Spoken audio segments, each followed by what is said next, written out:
ശബരിമല സ്വർണ്ണക്കൊള്ള കേസ് കൂടുതൽ വഴിത്തിരിവിലേക്ക്. മുൻ ദേവസ്വം പ്രസിഡന്റ് എൻ വാസുവിനെ അറസ്റ്റ് ചെയ്തതിന് ശേഷം പ്രത്യേക അന്വേഷണ സംഘം അന്വേഷണം കൂടുതൽ ഉന്നത പദവികളിലേക്ക് വ്യാപിപ്പിക്കുകയാണ്. 2019 എ പത്മകുമാർ അധ്യക്ഷനായ ദേവസ്വം ബോർഡ് കേസിൽ പ്രതിപട്ടികയിലുണ്ട്. പത്മകുമാറിന്റെ പ്രൈവറ്റ് സെക്രട്ടറിയെ കഴിഞ്ഞ ദിവസം ചോദ്യം ചെയ്തിരുന്നു. ഇപ്പോൾ ഉണ്ടായിരുന്ന സെക്രട്ടറിമാർ, ഉദ്യോഗസ്ഥർ, മറ്റു ജീവനക്കാർ എന്നിവരുടെ മൊഴി അന്വേഷണ സംഘം ശേഖരിച്ചു വരികയാണ്. ഇത് പൂർത്തിയായ ശേഷം പത്മകുമാർ അടക്കമുള്ള ബോർഡ് അംഗങ്ങൾക്കെതിരെയുള്ള നടപടികളിലേക്ക് സംഘം കടക്കും. ഇതിനു മുമ്പായി ചില ഇടനിലക്കാരെയും പ്രതിപട്ടികയിലുള്ള മറ്റു ചില ഉദ്യോഗസ്ഥരുടെയും അറസ്റ്റിനും സാധ്യതയുണ്ട്. ശബരിമല സ്വർണ്ണക്കൊള്ള കേസിൽ അറസ്റ്റിലായ മുൻ ദേവസ്വം ബോർഡ് പ്രസിഡന്റ് എൻ വാസുവിനെ ഈ മാസം 24 വരെയാണ് റിമാൻഡ് ചെയ്തിരിക്കുന്നത്.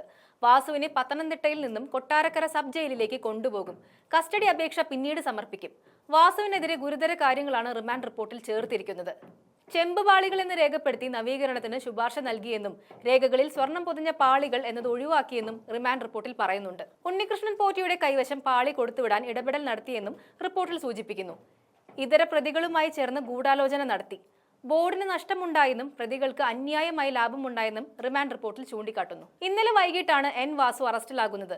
തുടർച്ചയായ 2 ദിവസത്തെ ചോദ്യം ചെയ്യലിനു ശേഷമായിരുന്നു അറസ്റ്റ് ചെയ്തത്.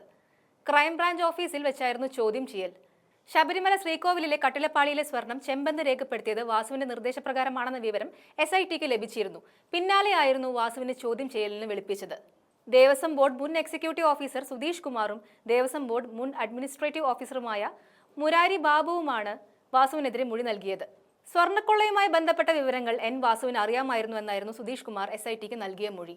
എന്തായാലും എൻ വാസുവിന്റെ അറസ്റ്റും രാഷ്ട്രീയ പ്രതിഷേധങ്ങളും CPIMന് നേരെയുള്ള കടുത്ത തിരിച്ചടിയായി മാറിയിരിക്കുകയാണ്. തദ്ദേശ തെരഞ്ഞെടുപ്പ് അടുത്തു വന്നപ്പോൾ ഈ കേസിലെ മുന്നോട്ട് വരുന്ന നടപടികൾ സർക്കാരിന്റെ രാഷ്ട്രീയ നിലപാടിലും പ്രവർത്തനങ്ങളിലും വലിയ ആഘാതം ഉണ്ടാക്കുമെന്ന് ഉറപ്പാണ്. എന്തായാലും വരും ദിവസങ്ങളിൽ കൂടുതൽ അറസ്റ്റുകൾ ഉണ്ടാകുമെന്നും അതിൽ പല പ്രമുഖരും ഉണ്ടാകുമെന്നും ഈ സംഭവങ്ങൾ സൂചിപ്പിക്കുന്നു.